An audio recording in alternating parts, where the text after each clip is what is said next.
Welcome to the podcast today. I am very excited to have someone who I really do respect in our profession.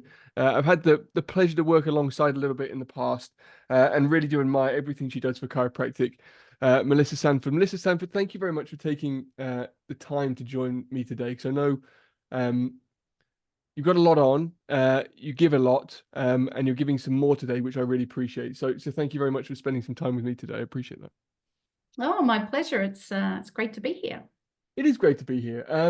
We've had a nice discussion before the show, and I hope we continue that discussion laissez-faire as opposed to being far too formal on this podcast. But I suppose when we look at the chiropractic profession, it is dominated in terms of influence by male chiropractors. And then there is this one person in the profession who is not a chiropractor, who is female, who really does have a very strong say. And I suppose right out of the gate, how did you get to where you are today? How did you rise? And you may not see it, but we all see and admire it. How did you rise in the ranks of chiropractic to be someone who has a really passionate influence over our profession? Um, that's a great question. And actually, while you're asking, I'm thinking, oh, who's he talking about? Because in many respects, you're right. I don't see it. And I would say probably only in the last year or two, I've come to accept and acknowledge that. Maybe that's part of getting older and looking back on your life. Or in March, when I got my letter to say I could draw down my pension. I still think I'm 25. So that was a bit of a rude shock. But I think the real answer to that question is that I honestly think it's mostly because I love chiropractic. I love how much it changed my own life. I love what it's done for so many people, if I think just from a health perspective within practice. But in all honesty, aside from that love, I don't think it would matter what I did. I would find my way there. It's just who I am. I love service. It's my highest value. I used to say the word work, but I do now look at it more as service. It's very important to me to contribute to the world and to society and to community. And so I think no matter what I did for work, I think I would, just dedicate myself to it. It certainly is your personality, and it is service, because I've never seen you do it. I've never seen you do it for the limelight. I've never seen you do it for the recognition, which is even more admirable when you I suppose look at this space. Why chiropractic? What got you into chiropractic in the first place? Well, really, I got into chiropractic in terms of from a work perspective because I married a chiropractor. I certainly didn't go looking for it. I was a teacher when I met Wayne, my first husband, and loved teaching. And I was actually saying this to one of my colleagues at the office last week, actually. I said to her, if I'd stayed a teacher, my goal was to be the first female headmistress by the time of 30. That was actually my goal. So I think I'd always had my sights set on like leading a school or creating change or being part of something bigger. That's definitely part of who I am. But so yeah, I was a teacher, met him on a backpacking holiday, and what happens when you marry a chiropractor, whether you like it or not, you're somehow involved in chiropractic, right? So for me, I just started getting adjusted, had really big changes to my health, got excited. I was fortunate that the chiropractor that Wayne worked for in Melbourne, her name was Susan Herringslake. She was just incredible human being and hugely influential on me as a person. At that time, I was 23 when I met her, and she not only changed the way I thought about health, but the way I saw life, really, the way I saw the world. She just asked great questions, and she also invited spouses, partners, family members to come along on seminars. So Wayne would go along to all these not just chiropractic seminars about health. and I always had a ticket available to me should I wish to go. So I just went along, and I had the great opportunity in, the first few years of being involved in the profession of seeing Reggie Gold. I was a very small workshop with him with only 20 people there. That was pretty amazing. And at the time, I didn't even appreciate how amazing that was. Now I look back and think, oh my gosh, what a privilege. I was adjusted by him. Around that time, I also saw the likes of Sigafus, Guy Reekman. I went to a public lay lecture that he gave in 1994 in Melbourne to, I think it was around 2,000 just members of the public. Wow. And it was organised by Brian Kelly, who you would know of, and a racing car driver called Peter Brock had been hugely impacted by chiropractic. So he spoke, Guy Reekman spoke, and Brian Kelly spoke at this public kind of community town hall type thing. So I sort of went along to a lot of these things, not realizing quite how big they were, I think. And then around that time, I also heard Deepak Chopra speak. I went to an Anthony Robbins thing. Like, I went to quite a lot of stuff, and was just surrounded by people that just, I'd never met anyone like them. Like, they just thought so differently to everyone else I knew in the world. And I was definitely attracted to it. So, I think there was already an interest, but I really went along for the ride. So that, coupled with the massive changes in my own health, I then started working in a chiropractic office, not my husband's at the time. It was another chiropractor that I'd met at a party, actually, who was looking for a CA. So I started working in the office. I loved it. And then we had a family, and it just made sense to get involved in helping with the office, because I wanted to be home with the children. So I did a little bit in the office, stayed home with the children, and it just kind of went from there, really. And you've done so much in that time that you've been there, and I suppose your two main influences now are really in association, chiropractic association, and CAs. Two areas I think don't get talked about enough in terms of really having a successful practice. And what I mean by a successful practice would be one that's maybe got a little bit less stress than is needed, one that's got strong firm foundations. If you've got in a professional association, you've got someone you can lean on, someone that helps support you, but also helps promote the profession that you can then work into. And if you've got CAs, they can support you in doing the work that's possible. So I'd like to hear you talk to the importance of both of those maybe today. Some people listen to this have a practice that don't have a CA, and some do have a CA. Would you say there's an advantage with having CAs in your practice? Do you think it's maybe a necessary thing for people? You may be biased on it, and I'd love to know your true opinion on that.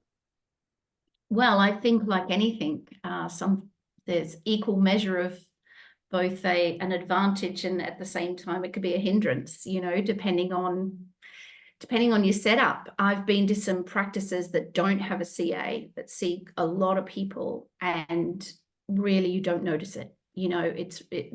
It's seamless. The chiropractic gives the right amount of instruction and love and service. Everyone knows what they're doing. Like, it's amazing. And I often look at that and think, how is that happening? It's like being in a time warp when you go to some of those offices. And I go into other offices where, there's loads of team members, but it's chaos. So I really think having a CA or not, really for me, is a personal choice. We love having it in our office.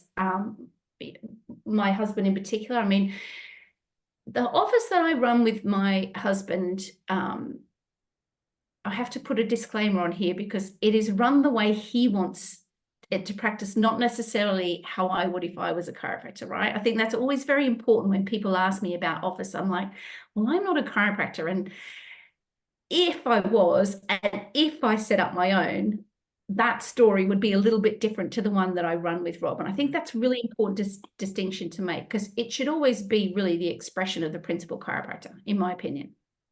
So our office is the expression of him, the way he wants to work, and we bring people on board to fit in with that.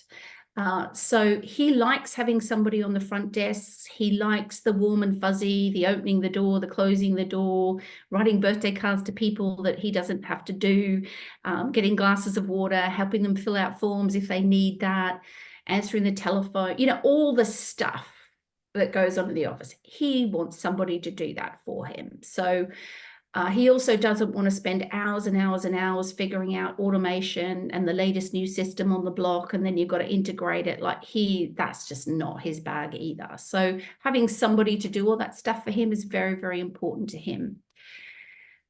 But the key with that is really being clear about what you expect from them, training them, and making sure they're doing what they're supposed to be doing. So you've got to be willing to invest that time and effort into having procedures they can follow that are clear cut, regular check-ins with them, regular training sessions.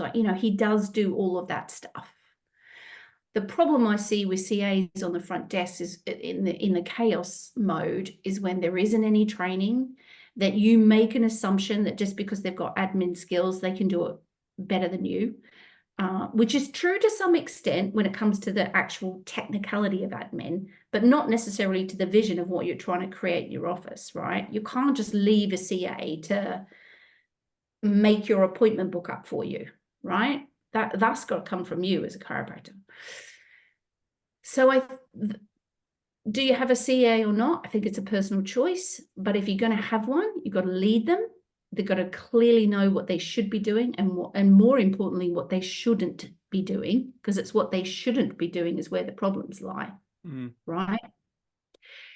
And I'll tell you a story. When I first became a CA, I started working for this delightful chiropractor in Melbourne, Mark Navin, amazing guy, huge influence on my life, not just from practice, but he had a family, he had 4 kids. So a lot of what I learned about having kids and breastfeeding and natural birth and all those sorts of things actually came from him and his wife. But he had been in practice for maybe 10 years, small practice, very similar to what we have now, actually.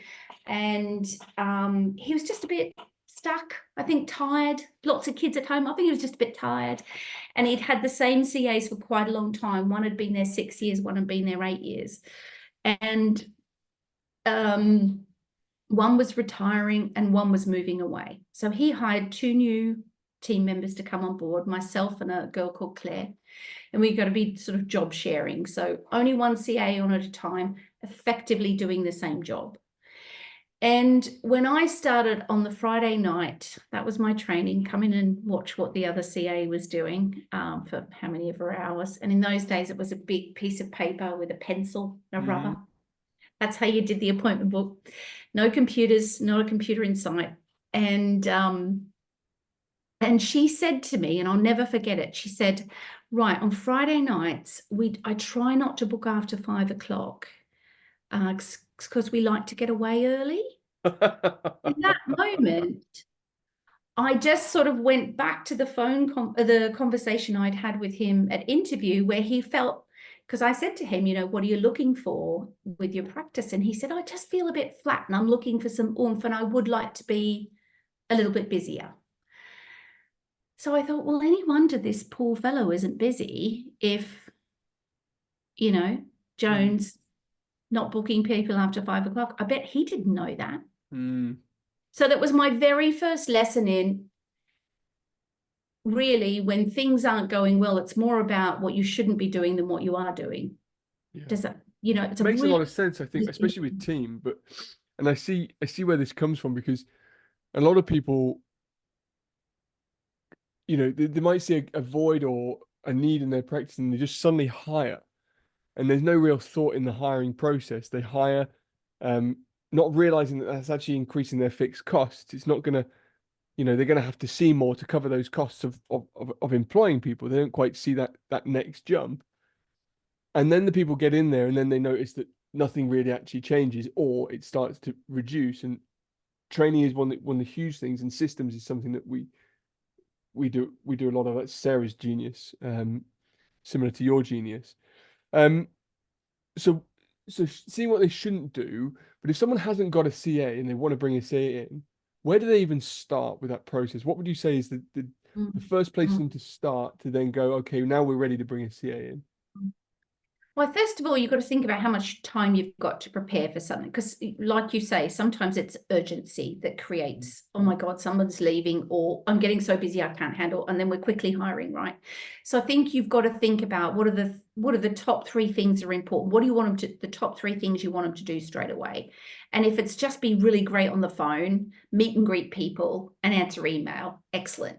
You've got to get those procedures down for those 3 things. Like rather than overwhelming yourself with, in an ideal world, this is the practice I want. You've got to start in those small little chunks, haven't you? And you've got to really train them on those things that are most important to you in your office. And you've got to be very clear on that. You know, what they say on the phone is important. You know, what they don't say on the phone is also important. You know But what I I mean? suppose in that context, like it's incumbent upon the chiropractor to know those procedures You've got to know and that stuff. scripts or You've got to whatever get it is inside so out. so clear in your mind how you want your phone answered, what things you want to go in and out on email. Like, I think that's one of the biggest shifts in the last couple of years too, is people aren't paying enough attention to the communication that's going on email and on social media with patients, because we used to really focus on making sure the right things were said on the telephone, but we don't, how much training are we actually giving people on how to answer an email professionally? Right. We had a CA a couple of years ago who used to call people, well, not used to, she does call people sweetie. She doesn't work for us anymore. And when it came from her in person, it worked. The minute it was on email, it was borderline condescending to call someone sweetie, right? I personally don't like it. I could tolerate it from her in person. The minute she put it in an email, it made me cringe, right? So I think these are all the little nuanced things that we, you know, it's not just there's the email, answer the email. Like, what's acceptable language in an email? Do you have templates that are standardized for if you're going to acknowledge a new patient booking, and all the things they need to know for that new patient booking? You've got all that stuff needs to be standardized and set out. So you've got to be clear on that stuff. And I've noticed it's becoming more important, especially when you talk about emails and responding on social media, with a world that what we hire, our CAs typically quite a younger. So they are used to Snapchat text, which is like, it's just not, that's not even language, you know? So that training is really important. It's a very different culture for them inside and outside the practice. And I suppose in the same vein, if you know, people are working with CAs and they notice that their practice or their CAs aren't going in the right direction, or there's things aren't being done right, it's very hard. Sometimes people find it hard to not discipline's the wrong word, to confront the issues, to bring up the issues. They try and sweep them under the carpet and pretend that everything's okay. You know, how important is it to constantly, because you mentioned they're constantly appraise, constantly review, but also praise and correct? How is that done, and where is that important to do? So we are no different to every other human on the planet who finds that difficult. Well, actually, some people don't find that difficult, but I find it difficult, actually, because I like to work in a really upbeat, friendly, fun environment. And if you're constantly pulling people up, you then become the ogre, right? Nobody wants to be the ogre, right? So you know, it doesn't come naturally to me. I've had to learn how to do it. I've had to learn how to be warm and fuzzy alongside my directness, because I can be very direct. But in terms of managing the team in the practice, that is Rob's job within our office. So how we do it is he meets with them every week for at least 5 minutes, which is anything I need to know, anything you know, you need to tell me, I need to tell you, quick check-in type of meeting that is separate to us talking about the patients, and that, you know, it's just that personal check-in so that he can keep a relationship going with them. We then meet every 2 weeks for training. We meet every 2 weeks then for team meeting. And then every month he has a one-to-one with them where he would bring up things that aren't being addressed in the little check-in moments. Does that make sense? Yeah. There's also a pre-shift and a post-shift meeting. So again, if there's needs to be things that are raised through that happen during the shift, they're addressed at post-shift. They're not left. And it's always, you know, how we do it is what went well in the shift for you today, and you have the opportunity, the CA has the opportunity to say what went well. She says to him what went well for you, he says what went well, and then it goes back what didn't go well. So that's kind of how we like to deal with it. So it's not the disciplinarian kind of thing, but if something's appeared in a short amount of time, more than 3 times in a what went well, what didn't go well, then we do it more with a sit down one-on-one formal kind of meeting. And Those meeting rhythms are so important. We try and come from the, how can we help you get this right? Yeah. Because you're not getting it right. Is there anything we can do to help you do that? And if you've got somebody like, you know, we recently hired somebody, and up until the probation, we were like, I'm not sure she's going to make it. And she's massively improved in the last couple of weeks, but we decided we're going to extend her probation. You just can't let that stuff slide. And it's nothing personal. She's a lovely girl. She's doing a pretty good job, but just too many mistakes. So you let that slide in the beginning. Who says hire slow, fire fast? Is that the yeah? It's true. It's really hard though, isn't it? Because you like we're kind conscientious beings. We just want to give people that extra chance. But you have to sometimes take emotions off the table, and that's where it's important to have those checks, to have those KPIs for the team, and make sure they are hitting the targets that they want. What's been your favorite thing about working with CAs or being a CA? Well, my favorite thing about being a CA is probably the people. Absolutely I love people. So I enjoy building relationships with front desk people, with patients rather, when I'm on the front desk.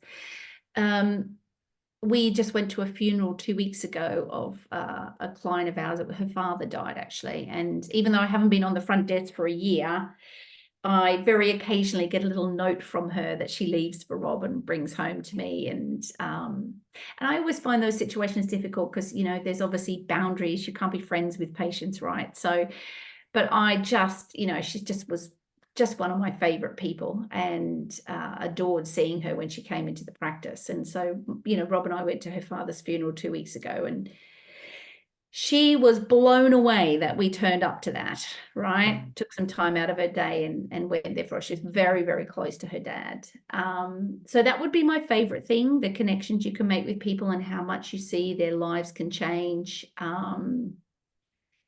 And then I would say the second thing would be creating order, which is not everybody's favorite thing, but I actually quite enjoy that. You and Sarah are so similar. It's hilarious. It's that thing about connection is so important. We've got for context, not for bragging, we got over 250 5-star Google reviews, and the vast majority of them mention the CAs first. And I love that because it's community, and that's why I love having a CA in the practice. So probably similar to Rob, it's the warm and fuzzies. It's the community it really builds, and I suppose there are CAs who listen to this. I don't think they sometimes realize what an impact they actually have on people's lives. We assume it's the chiropractor and the adjustment that changes everything, but it's not. Like the environment that is created from a CA is extraordinary, and it really does change lives. Do you see that? Do you see that? Do you think it's that important? Do you think it has a role in their healing? I do, but here's what I would disclaim that with. I don't think it's like some people are just really good at it, right? And some people can learn to be good at it for sure. But we have had CAs in the past who've moved on for whatever reason, and we're like, how are we ever going to replace her, right?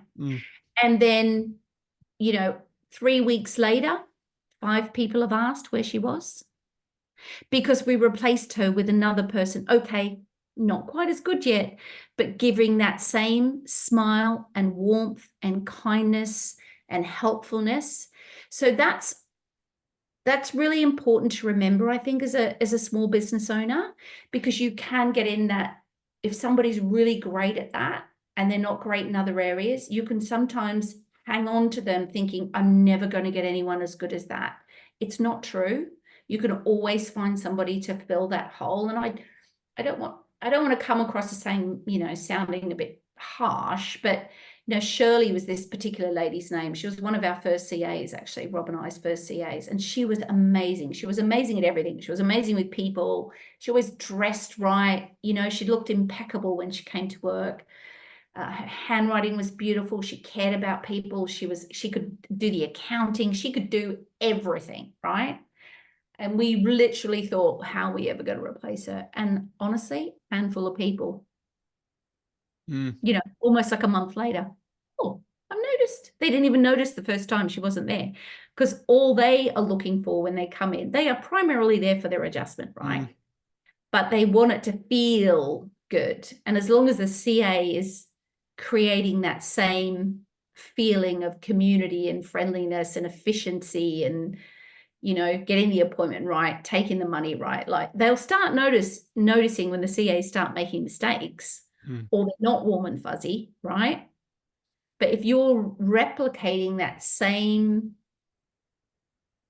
environment at the front desk, it's not the person that's important. It's what the CAs are creating that's important. I would say so. I'd say some of our top things. I'd love to hear what your top things are on that. Like for that is, greeting people by name, looking them in the eye, and focusing on them as opposed to talking about themselves. I suppose 3 simple things I can think of, which if you tell a CA to do from the start, the patients coming through the door will get the same feels that you're talking about there.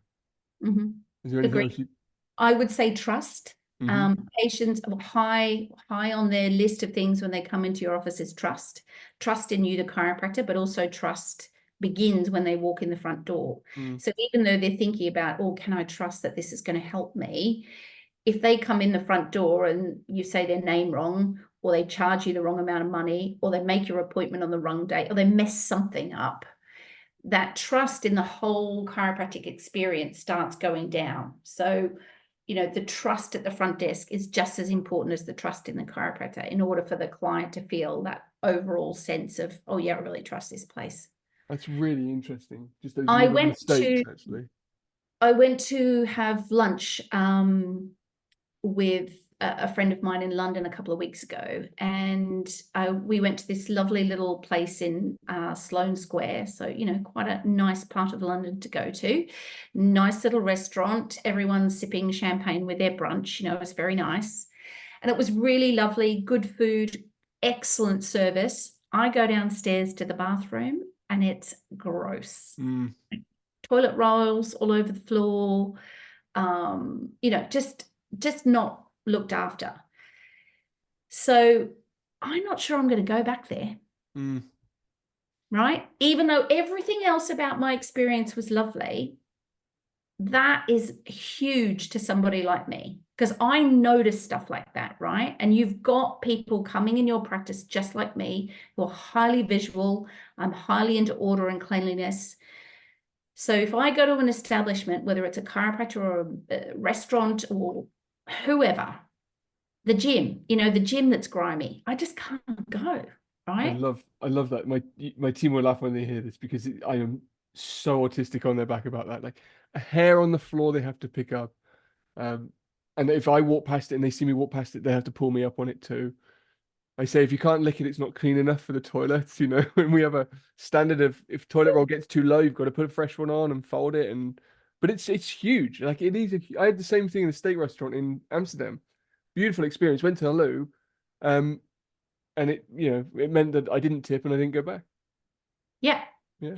So, if you think about that to me is a trust thing, right? I can't trust you to deliver a good service, right? And that's why I think that word is important. And often we only associate that word with trusting someone's going to keep your secret, or trust that they're Yeah. going to do.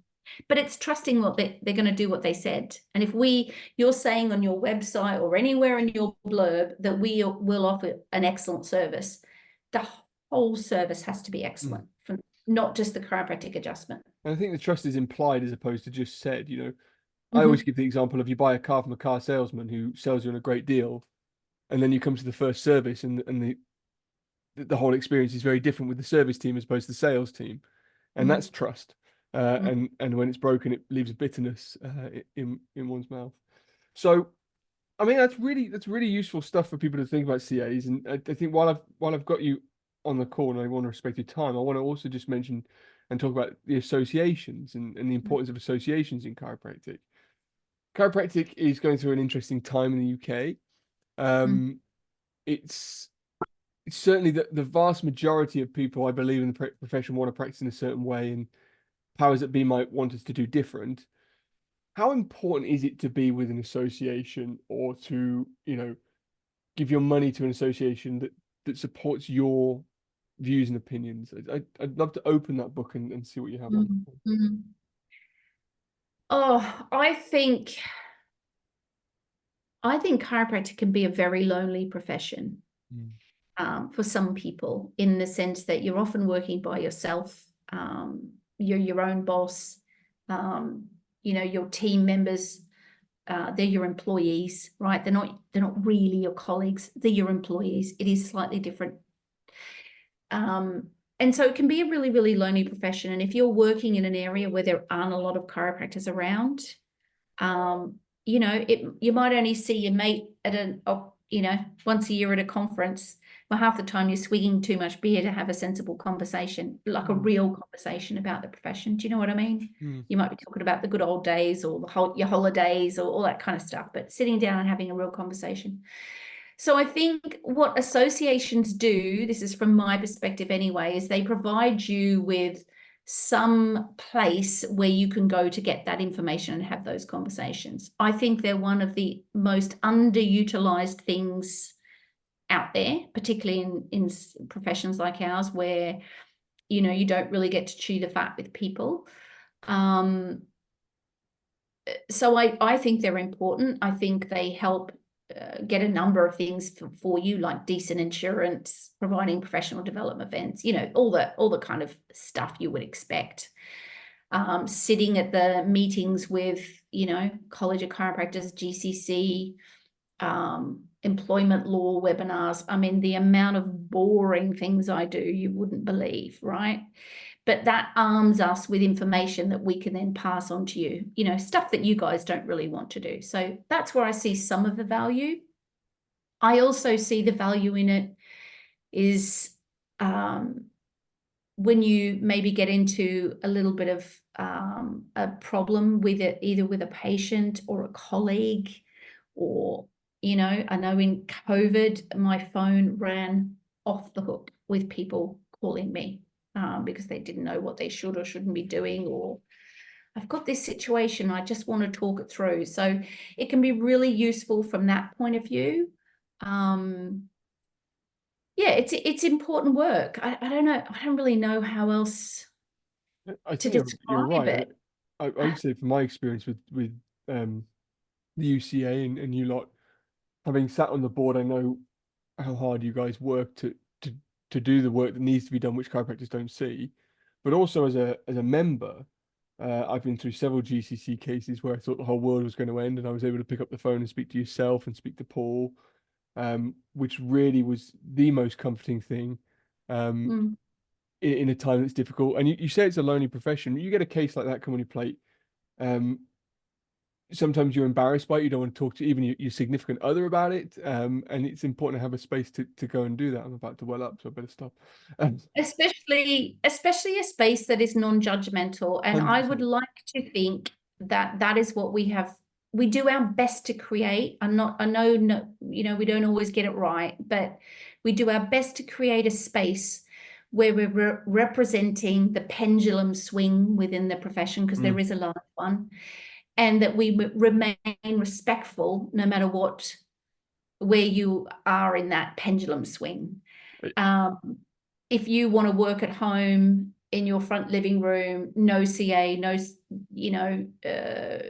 very long appointment times, you might see a couple of people a day.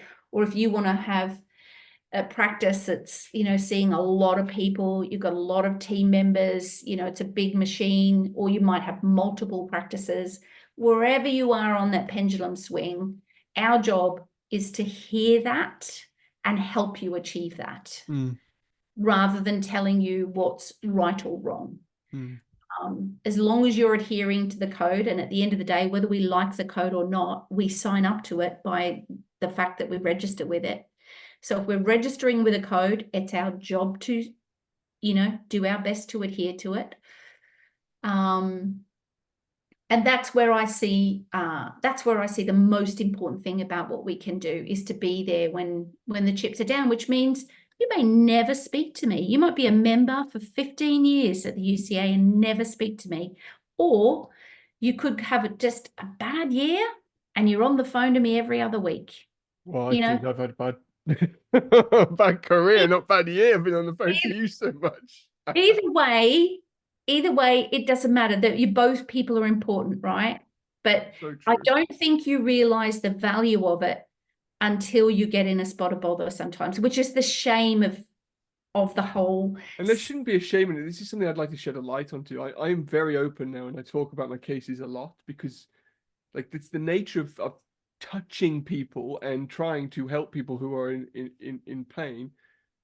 The nature is there might be some things that you run into along the way, and I've had 4 cases, and you've always been there for me. The other thing that I really was impressed with UCA, and it maybe not necessarily, it shows the community of the UCA, was what several years ago, you remember I got sick and I just suddenly had to have surgery and stop practice. And Richard McMinn, who is a mutual friend of ours and a great chiropractor, on the Sunday night said, I'll come up. And he came up on the Monday morning to cover my practice for 2 weeks. And I was blown away by that generosity. And that is the power of a community. Yeah, and I think a very similar thing, as you know, when Chris Partridge passed away, he wasn't even a member of ours at the time. He'd moved to the, I think he'd been moved to the SCA at some point. But Heidi called me and I helped her, right? I think it was Connor that went up fairly quickly. Connor Ward went up fairly, very quickly and helped her out. And then, we had various people helping her while she sort of got on her feet, I do think there is value, but as an association, if you're a member and we never hear from you, we can't help you. So it is important that you reach out. It is important that, when we send out a newsletter, if you think it's a load of hogwash or you think we're going in the wrong direction, tell us. We can't navigate a ship if we don't know, about the ship. It's a two-way streak. The board really does its job to try and represent the membership. We send out surveys. Who loves a survey? Nobody. But unfortunately, it's about the only way we can get a broad range of opinions from our membership. So if you get surveys, answer them. Or if you just got something's bugging you, and I get loads of people that do this, they'll send me an email, go, I read that last thing and I don't really agree with this, that, and the other. I'm like, good point. Hadn't thought of that, It's really important that we can only represent our membership if we know where they're coming from. It's not a dictatorship, Well, it's not. You're representing the members. So it has we're to be, representing the members. We try to spend the members' money in a way that's beneficial for them. which is, very much our focus for the next 12 to 24 months. We're just in the process. I think we sent out last week, getting people to choose a research study that we can sponsor. Whether you're a big fan of research or not, at the end of the day, lots of people are. So it's important that we do it. And then we are looking at, creating a new podcast, Members for Members. That's something that we're looking to get on that in the next few weeks or so, where we can talk about the more drier topics, if you like, and try and bring some life to them, legal things about what the code means, what it doesn't. I would say at least 50% of our members don't. Bear with me.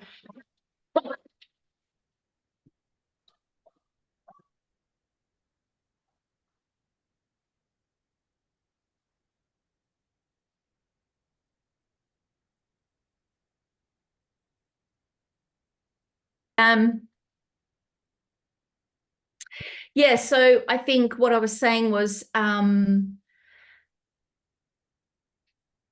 with the code, for instance, especially if you're a student, you kind of might touch on it at college, but what does that actually mean in practice? Mm-hmm. And so you sort of put that to one side because you're so busy learning how to just adjust somebody. And by the way, I don't know if I'll offend somebody by saying this, but the standard of adjusting coming out of colleges these days, in my opinion, is appalling. How they can be saying they're graduating competent people is beyond me. But, I've said that.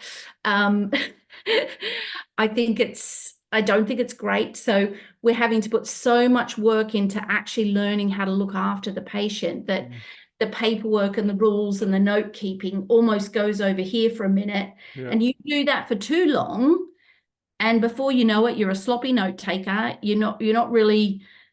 Do you know what I mean? You just get out of the habit of it. It's exactly what I did. I'm actually running a crash course, three-day crash course at the end of this year.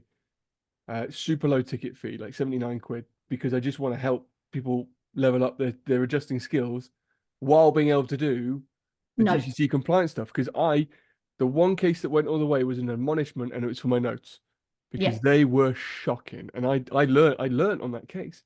But you can still practice high volume with good notes. With skill and precision. Anyway, that's something by the by that's coming out soon. So I suppose I end with this question: what are you excited for in the future of chiropractic?